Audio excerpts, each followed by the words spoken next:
Bonjour, et désolé d'avoir fait ce topo en distanciel et ne pas être en Martinique.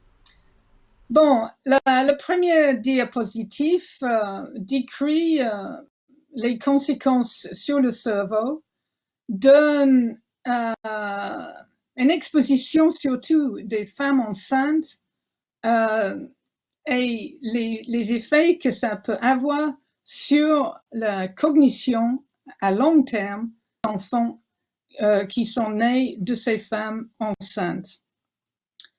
Ce n'est pas dire que les hommes n'ont pas de rôle, pas du tout, mais notre préoccupation principale, c'est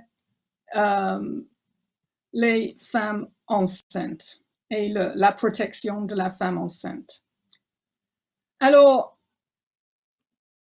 le prochain diapositive indique le problème de l'interférence avec les thyroïdiennes lors de cette grossesse et surtout la grossesse pendant les premiers stades, l'organogenèse. Et effectivement, on peut prendre l'exemple d'un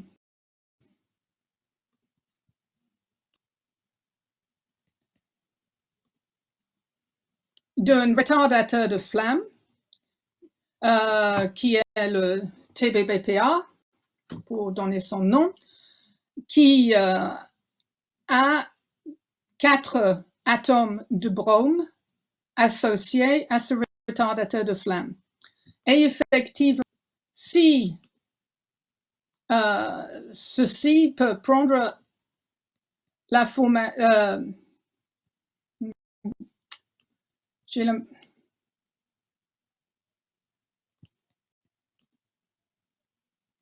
la place des hormones thyroïdiennes le cerveau de l'enfant à naître.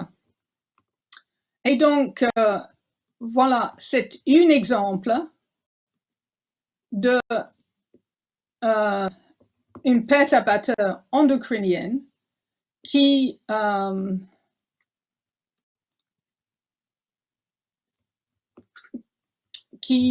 affecte le développement du cerveau. Alors, pour cela, il faut quand même définir un perturbateur endocrinien. Et selon le OMS, a défini un perturbateur endocrinien est une substance exogène ou un mélange, et c'est ça qui nous préoccupe particulièrement, qui altère une ou plusieurs fonctions du système endocrinien et qui induit des conséquences adverses sur la santé d'un organisme intact ou sa progéniture ou une sous-population. Et effectivement, la sous-population dont on se préoccupe actuellement, c'est les femmes enceintes. Ça ne veut pas dire que les enfants et les adultes sont épargnés. Non, mais si on arrive à protéger la femme enceinte, on aurait déjà fait beaucoup de choses.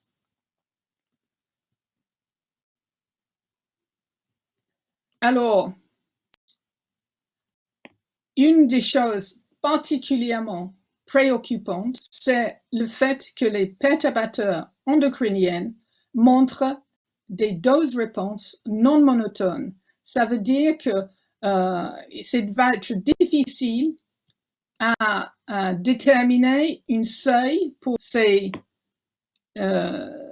perturbateurs endocriniens parce que même à des faibles doses, ils peuvent induire des effets plus grands qu'à une forte dose. Donc, ce n'est pas du tout la toxicité classique qui est en cours.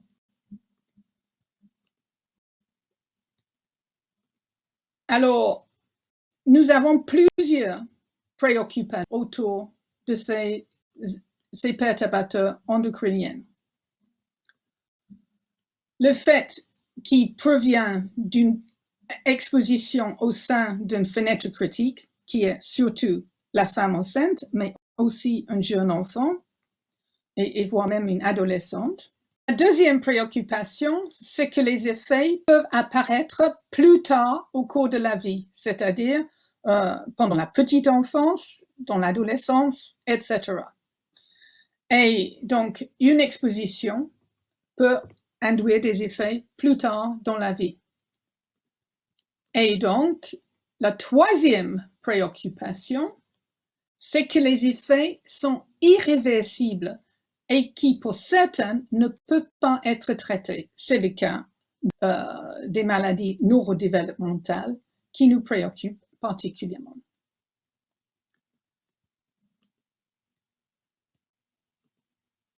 Alors, justement, les effets d'une exposition lors du développement in utero peuvent impacter à tout stade de la vie.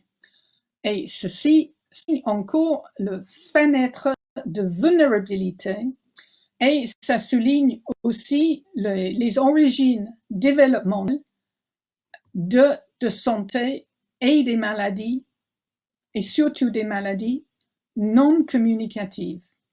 Et donc, une exposition au moment de la grossesse peut affecter le développement de l'enfant pendant et même jusqu'à la vie adulte et la vie des seniors.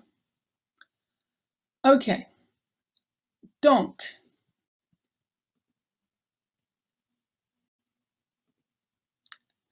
alors pourquoi, on peut se demander pourquoi l'organogenèse et la période fœtale est tellement important.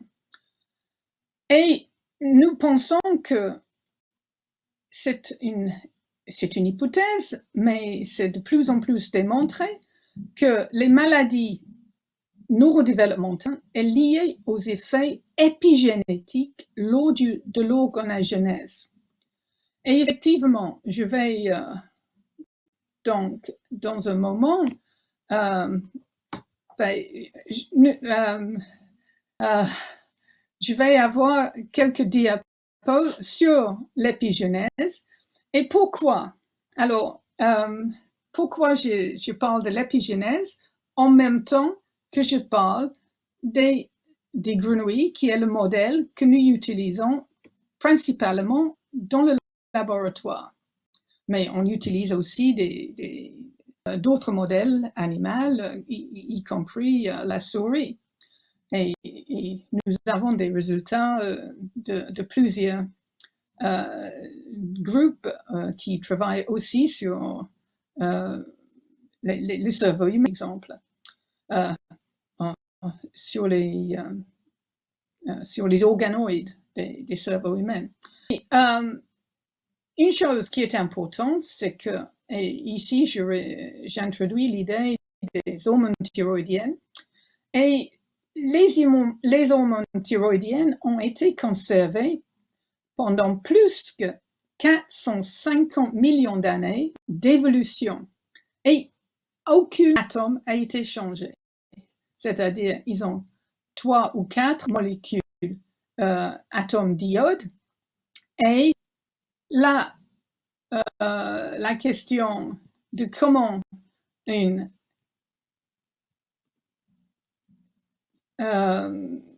tétard devient une grenouille est absolument sous des hormones thyroïdiennes. Alors, la métamorphose est un exemple d'une switch épigénétique induite par les hormones thyroïdiennes. Et je pense que les hormones thyroïdiennes sont absolument nécessaires pour le développement d'un cerveau humain. Donc, nous allons voir ça dans les prochaines diapositives. Et justement, j'insiste sur l'effet épigénétique parce que lors du développement du cerveau, oh mince alors,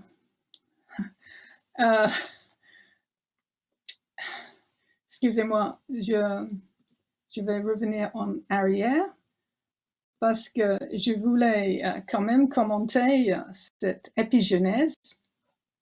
Lors du développement du cerveau humain, on pense qu'il y a plusieurs étapes et modifications génétiques qui modulent la compaction de la chromatine et des états transcriptionnels lors du développement. Par exemple, il y a des modifications des histones, il y a la méthylation de l'ADN et il y a des ARN non codants qui peuvent être impliqués. Et voilà. Et une autre chose, c'est que sans une hormone thyroïdienne au bon moment, un enfant humain est frappé de crétinisme. Heureusement, on ne voit plus le crétinisme aujourd'hui. Et une deuxième chose, c'est qu'un tétard ne se transforme pas en grenouille. Alors, je clique 2 fois. Et donc, l'iode a été découverte en 1813, mais c'est toujours le manque d'iode qui est la cause la plus importante du crétinisme aujourd'hui. Et le crétinisme a été quasiment éradiqué au niveau mondial suite à la thérapie T4, thyroxine postnatale, lors des années 70. Cependant, et ceci est très important, depuis 20 ans, on a appris que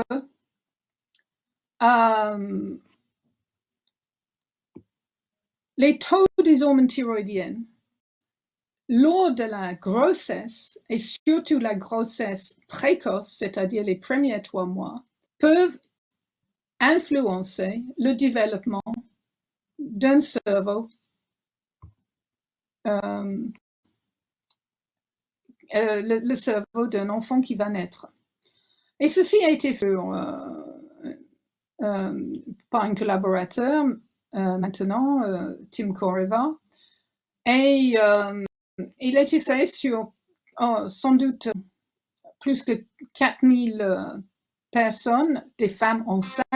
L'association de l'état hormonal thyroïdien chez une femme enceinte va affecter le QI de l'enfant à naître et la morphologie même du cerveau. Alors, nous allons voir ceci dans une prochaine diapositive de plus près. Effectivement, le lien entre les faibles et les hautes concentrations de thyroxine maternelle durant la grossesse sont associés à un QI moindre chez les enfants.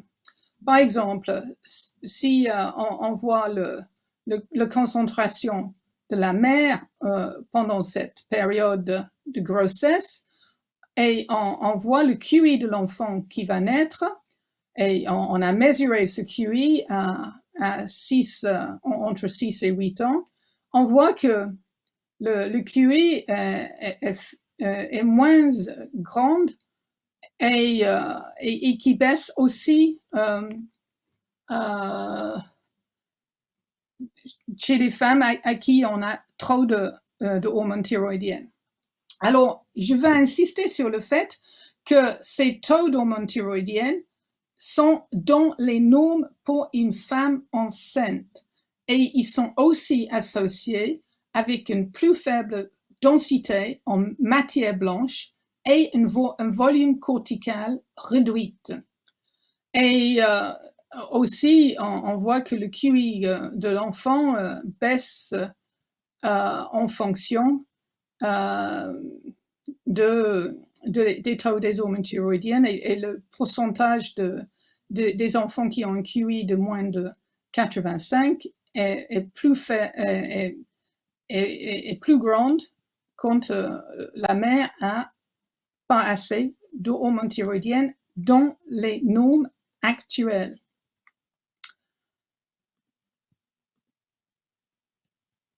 OK.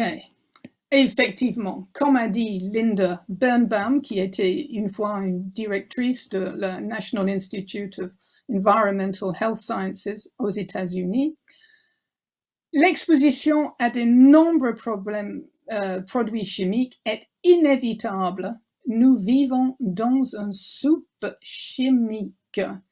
Et beaucoup de ces produits sont halogènes, c'est-à-dire ils ont soit un iode, soit l'iode fait partie des hormones thyroïdiennes naturelles, mais d'autres ont soit du fluor, soit du brome, soit du chlore, et ils ont la capacité d'interférer avec la signalisation de l'hormone thyroïdienne.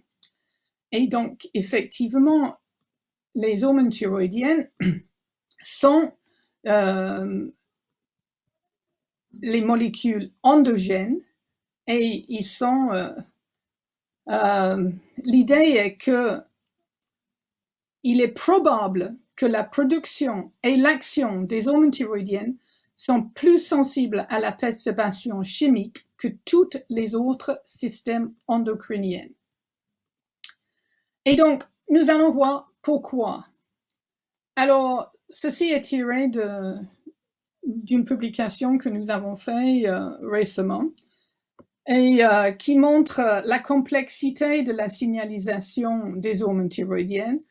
Il y a l'hypothalamus qui produit le TRH, l'hypophyse qui produit le TSH, la glande thyroïde qui produit le T3 et le T4. Et puis, il y a des molécules qui transportent les hormones thyroïdiennes dans le sang. Mais il y a aussi des enzymes qui dégradent les hormones thyroïdiennes et qui l'activent. En plus, il y a des désiodénases dans la cellule et il y a des transporteurs qui font entrer les hormones thyroïdiennes dans la cellule.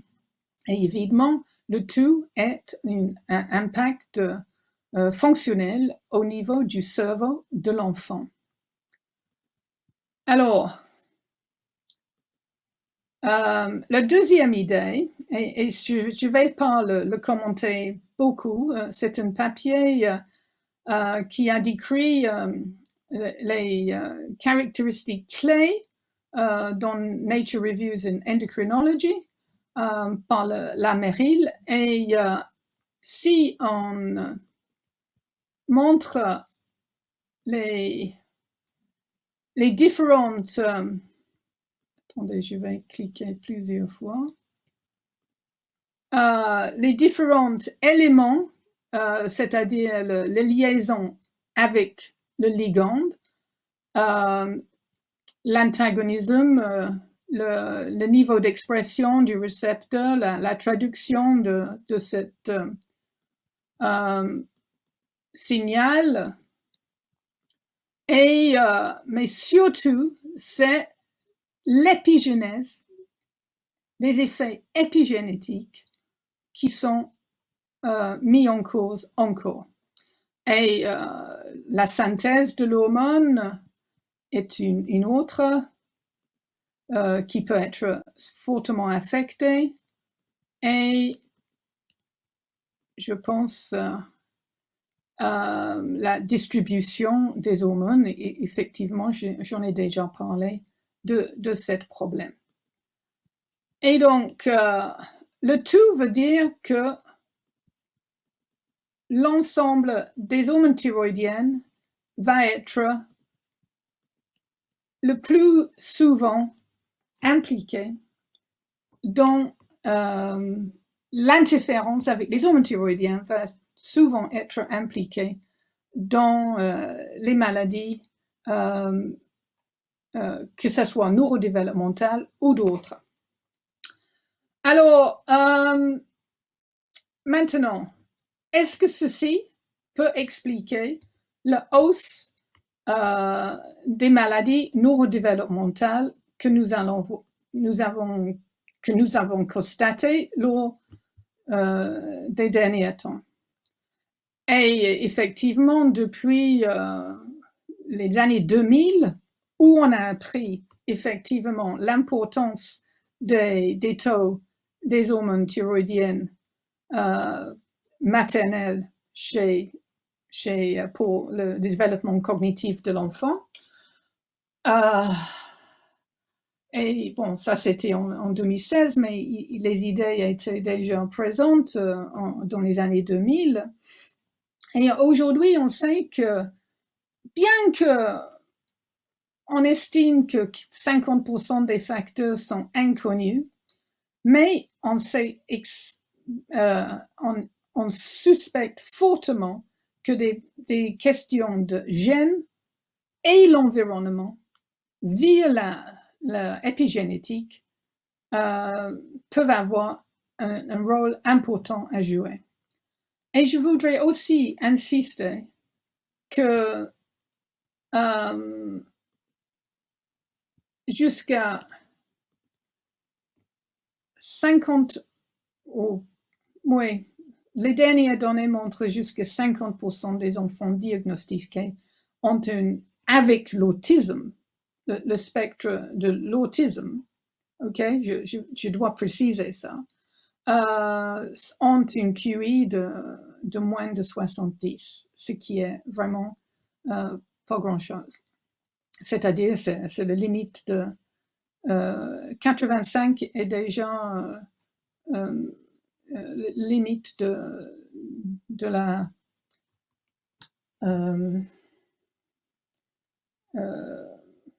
oui, selon certaines caractéristiques, ce serait la limite d'une capacité mentale. Non. Donc,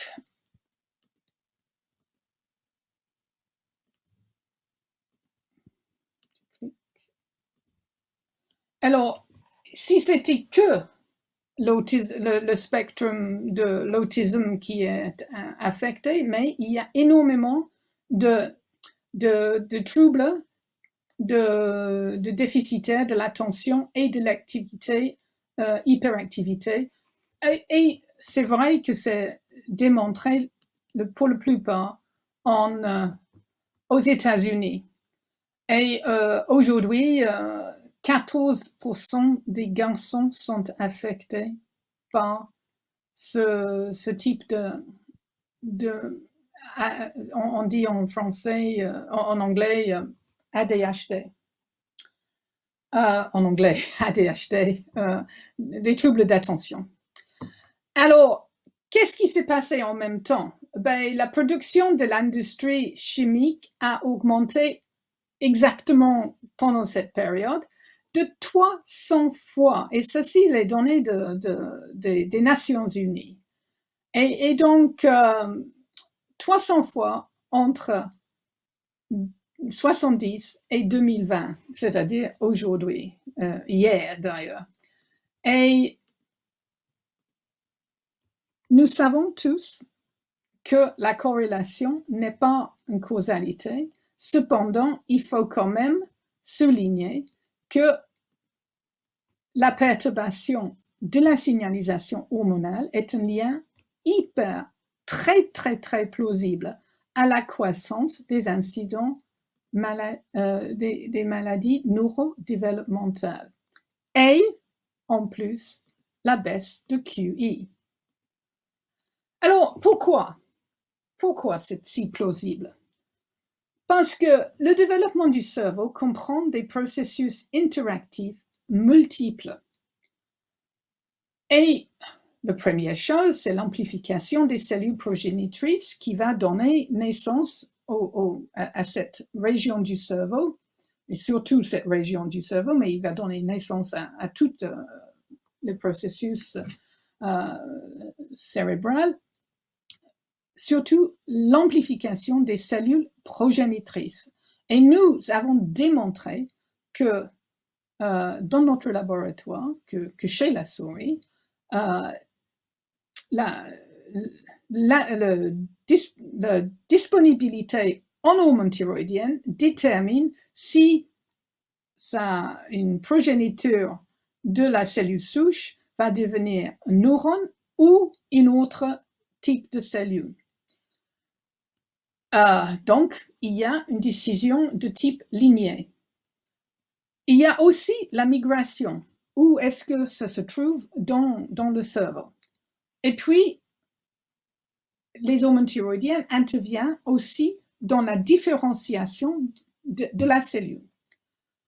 Une autre chose, c'est qu'ils interviennent dans la capacité de myéliniser le cerveau. Le cerveau est... les neurones du cerveau sont, pour la plupart, myélinisés, c'est-à-dire ils ont cette couche de gras autour, et les neurones les plus longues ont cette couche de gras autour. C'est un processus qui est très dépendant des hormones thyroïdiennes. Sans les hormones thyroïdiennes, il n'y aura quasiment pas de myélinisation. Et puis la dernière chose, c'est que ils affectent la synaptogénèse. Et une chose qui nous inquiète, c'est qu'en moyenne, les femmes enceintes sont exposées à plus de 30 produits chimiques.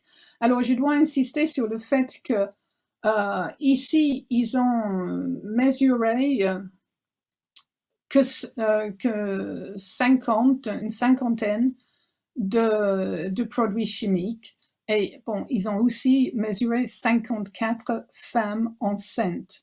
Et ils ont trouvé que en moyenne, des femmes étaient exposées à plus que 30 molécules, mais dont 15 étaient ubiquitaires. Et c'est pour ça que j'ai montré le diapositive au début qui montrait le nombre de molécules qui étaient présentes dans le liquide amniotique que nous avons constaté. OK, nous avons utilisé un modèle de Theta pour la manip, mais on a montré quand même que ceci a affecté non seulement les niveaux des hormones thyroïdiennes, mais aussi le comportement des Theta.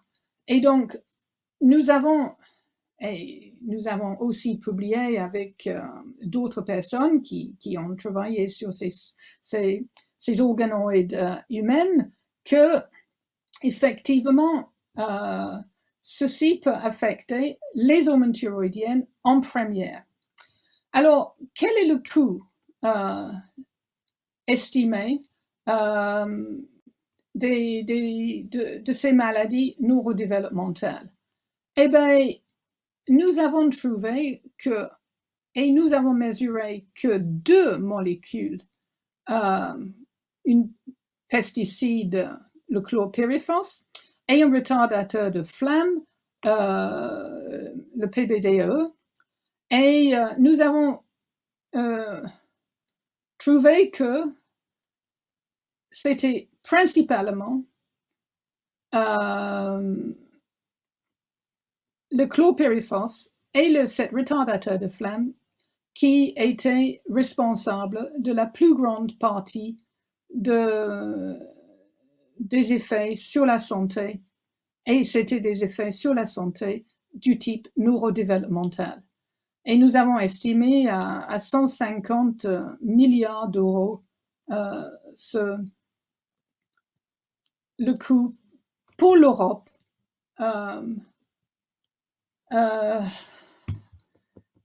annuel en Europe. Et donc, est-ce que c'est si étonnant? Eh bien, je montre ici un diapositive qui a été fait par l'European Food Safety Authority, c'est-à-dire la sécurité des aliments européenne. Et ils ont montré que les niveaux des hormones thyroïdiennes étaient affectés dans au moins 101 des 287 substances pesticides qu'ils ont évaluées. Et donc, un tiers des pesticides étaient vus pour leurs effets qui ont affecté les hormones thyroïdiennes. Et bon, effectivement, on a aussi montré, et ceci est grâce au fait que aux États-Unis, on peut non seulement mesurer les quantités des pesticides vendus, mais aussi appliqués. Et donc, aux États-Unis, on peut suivre les quantités de pesticides appliqués, ce qu'on ne peut pas faire en Europe. Et donc, ici encore, c'est le chlorpyrifos, le CPF que je vais parler, qui a appliqué dans une zone agricole, a pu être qui a pu affecter les mesures d'épaisseur corticale chez les enfants exposés.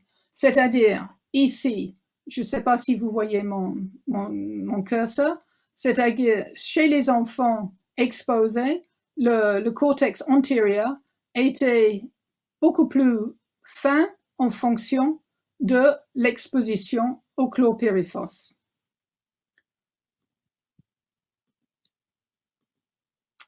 Et donc, nous arrivons maintenant à ce qui vous intéresse particulièrement, c'est-à-dire le chlordécone. Alors, malheureusement, ceci touche, voilà. Comme vous le savez tous, le chlordécone est un insecticide qui a été utilisé massivement pour lutter contre le charançon du bananier. Et il a contaminé les sols, les eaux souterraines, les rivières, etc. Et aujourd'hui, les animaux d'élevage sont contaminés via leur alimentation et peuvent entraîner aussi des risques pour l'homme. Alors, c'est quand même le chlordécone est résistant à la biodégradation, persiste dans l'environnement. Il a le potentiel d'accumuler dans le chaîne alimentaire et nous avons démontré qu'il est toxique. D'autres personnes ont montré qu'il est toxique pour l'homme parce que non seulement il affecte le cancer de la prostate chez les hommes, mais il y a plusieurs études qui montrent que ça pourrait affecter aussi l'incidence du cancer du sein chez les femmes. Mais est-ce que ça affecte aussi les hormones thyroïdiennes? Alors, malheureusement, Sylvain Cordier a pris sa retraite depuis un certain temps, mais une chose qu'elle avait fait avant de prendre sa retraite, c'était qu'elle a publié un article et elle a mesuré le chlordécone dans le sang du cordon ombilical et le lait maternel. Et elle a fait ensuite les mesures des hormones thyroïdiennes et le TSH de 3 mois chez les enfants, c'est-à-dire chez 111 enfants, et elle a déterminé la capacité motrice de ces enfants à un certain âge. Alors, elle a montré aussi que les taux d'hormones thyroïdiennes chez les garçons et les filles à 3 mois d'âge avaient baissé. Mais on n'avait pas pu démontrer avec la capacité motrice entre ces différents enfants. Mais on avait dit qu'on attendait les résultats, mais à ma connaissance, ils sont toujours pas apparus. Et donc, comme elle a pris sa retraite, je pense que c'est un problème pour publier ses résultats. Alors, pour finir, je veux insister sur le fait que dans ce rapport dont je indique ici, nous insistons sur le fait qu'aujourd'hui, on est tous exposés à des perturbateurs endocriniens, que ce soit par la nourriture, par l'eau, par l'air qu'on respire, mais aussi par ce qu'on met sur notre peau. Et donc, c'est l'effet des mélanges, ce cocktail toxique, pour citer un de mes livres, est le plus inquiétant. Et que ça soit en Martinique avec le chlordécone, mais que je pense que personne n'est épargné. C'est-à-dire, on ne peut pas porter de masque contre les perturbateurs endocriniens. On peut porter un masque contre pour ne pas transmettre le COVID, mais on ne peut pas porter de masque contre les perturbateurs endocriniens. Et c'est pour ça que, c'était écrit avant la crise COVID, c'est pour ça qu'on a insisté sur le fait que il n'y a pas de protection suffisante contre les effets des perturbateurs endocriniens sur la santé aujourd'hui. Même les produits de protection des plantes, c'est-à-dire les pesticides pour le plus commun des cas, les biocides aussi sont insuffisants dans l'exigence des tests. Et de même pour les produits REACH. Il n'y a absolument pas de protection pour les cosmétiques, ni les additifs alimentaires, etc. Et donc, il y en a un tout petit peu pour les dispositifs médicaux, mais quand on regarde soit la définition des PE, les perturbateurs endocriniens, il n'y a que pour les pesticides et les biocides et les dispositifs médicaux qu'il y a effectivement une définition appliquée. Donc, pour citer Bradford Hill, qui était vraiment une des premières personnes qui a démontré l'effet de la fumée du tabac sur le cancer du poumon.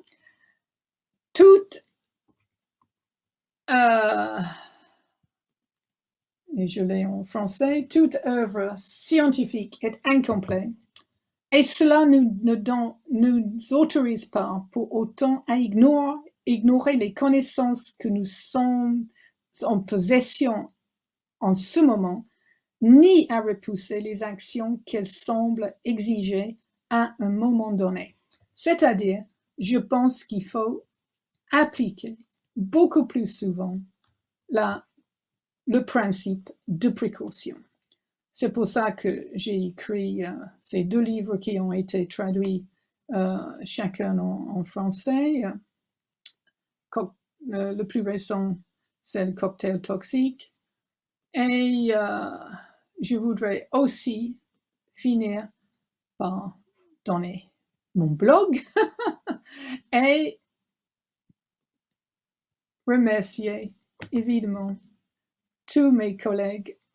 Maintenant, Jean-Baptiste Fini est professeur qui a un peu pris ma place au musée. Sylvie Rameau est aussi elle continue beaucoup sur les cellules souches et ses possibilités. Et voilà, tous les collaborateurs, dont Tim Corriva du Rotterdam University, qui a aidé beaucoup et qui est impliqué aussi dans un nouveau projet que nous avons sur les hormones thyroïdiennes et le développement du cerveau. Donc, je vous remercie beaucoup. Au revoir.